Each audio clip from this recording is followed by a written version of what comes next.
What makes a completely wild animal, one that has never been touched, never been fed, never been given a single reason to trust a human being, choose one grieving child and refuse to leave him alone? And what if that animal kept coming back, night after night, for nearly a whole year, doing something so quiet and so precise that no one in the family could explain it? This is not a story about a pet. It is not a story about a trained animal or a wildlife sanctuary or a carefully controlled experiment. It is a story about a wild fox in rural Iceland who somehow found a 9-year-old boy in the darkest period of his life and decided, without any invitation, that he was going to stay. It raises a question researchers have only recently begun to take seriously. Do wild animals grieve alongside us? Can they sense human loss the way they sense weather or predators? Something in the air, something in our bodies that changes when we are broken. By the end of this story, you may not have a simple answer, but you will never look at a fox the same way again.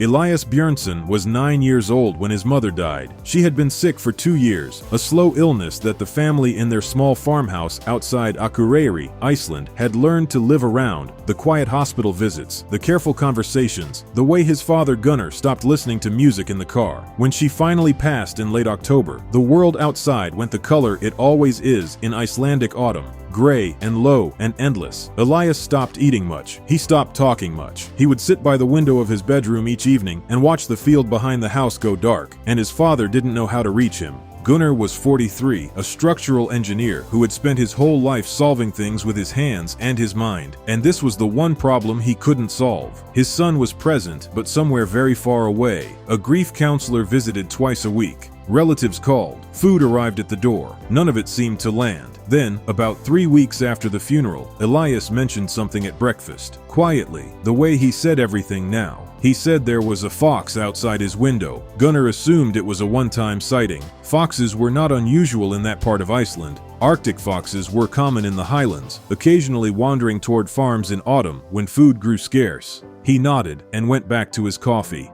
But Elias mentioned it again the next morning, and the morning after that. Always the same. He'd seen the fox outside his window, sitting, just sitting and looking at the house. Gunnar started checking, and Elias was right. Every evening, as the light failed, a young Arctic fox, small winter white beginning to show through its summer gray coat, would appear at the edge of the field and sit in the same spot, roughly level with Elias's bedroom window. Not prowling, not foraging, just sitting, facing the house, still as a stone. It didn't approach, it didn't make noise, it simply appeared and stayed for an hour or two, then disappeared silently back into the dark. Elias started waiting for it. He'd finish dinner faster, go upstairs, and sit cross-legged on his bed, watching through the glass. He started talking to it, not loudly, just under his breath, the way children talk when they think no one is listening. He told it his mother's name. He told it about the way she used to braid his hair before school, even when he said he was too old for it. He told it he didn't know what to do with mornings anymore.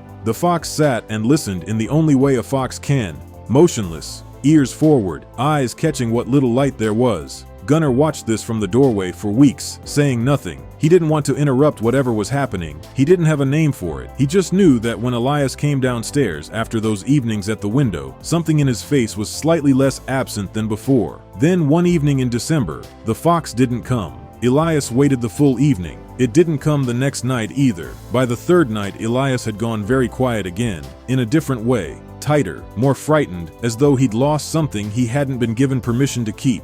He didn't say anything, but Gunnar could feel it. Something felt wrong. Even to Gunnar, he couldn't explain it. This was a wild animal, not a pet, not a promise, but its absence felt like a held breath. On the fifth night, Gunnar was outside checking the barn when he heard movement near the tree line. He turned on his torch and swept it across the field.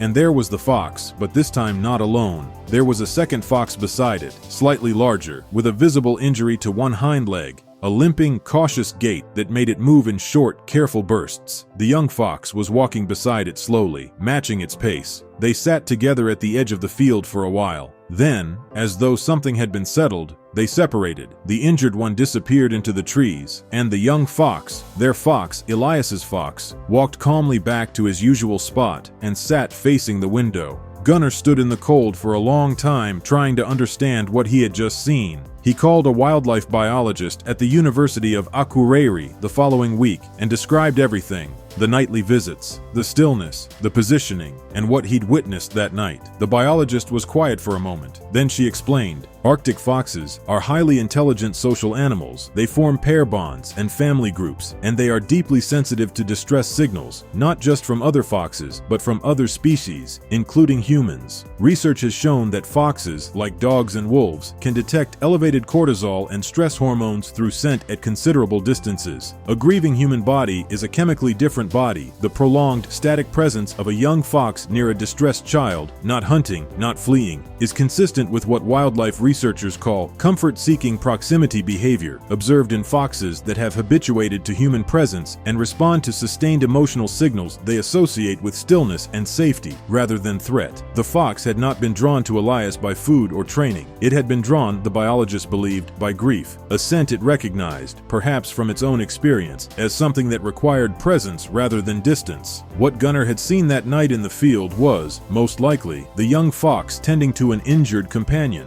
a parent, a sibling, a mate. It had its own grief, and somehow, without language, without arrangement, it had found the one window in that farmhouse where grief was sitting quietly waiting to be witnessed. Elias cried when his father told him, not the dry, sealed crying of the weeks before. Something softer, something that came from somewhere that had been locked for 2 months and was, very slowly, beginning to open. The fox kept coming until early spring, when the snow pulled back and the countryside filled out again, and the natural world resumed its rhythms. His visits became less frequent, every few days, then weekly, then occasional. Gunnar and the biologist agreed not to feed it or encourage dependence. It needed to be wild. That was what made it real. But by the time it stopped coming, Elias had started eating properly again. He'd started talking to his grief counselor in complete sentences. He asked his father to teach him to play chess because his mother had wanted to learn and they'd never gotten around to it. He kept a photograph on his windowsill, not of the fox because they had never captured a clear one, just a photo of the empty field at dusk, the exact spot where it used to sit. On the back of it, in his own handwriting, he wrote one sentence.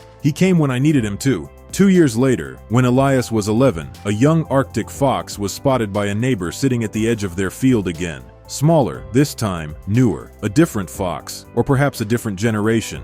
Elias stood at his window and looked at it for a long time. Then he went downstairs and helped his father make dinner. There are forms of comfort in this world that don't have names yet, and sometimes the most faithful company we receive comes from the ones we never expected to show up. If this story stayed with you, share it with someone who is quietly carrying something heavy right now. They may need it more than you know. And if you want more stories that remind you how wide the circle of connection truly is, you already know where to find them.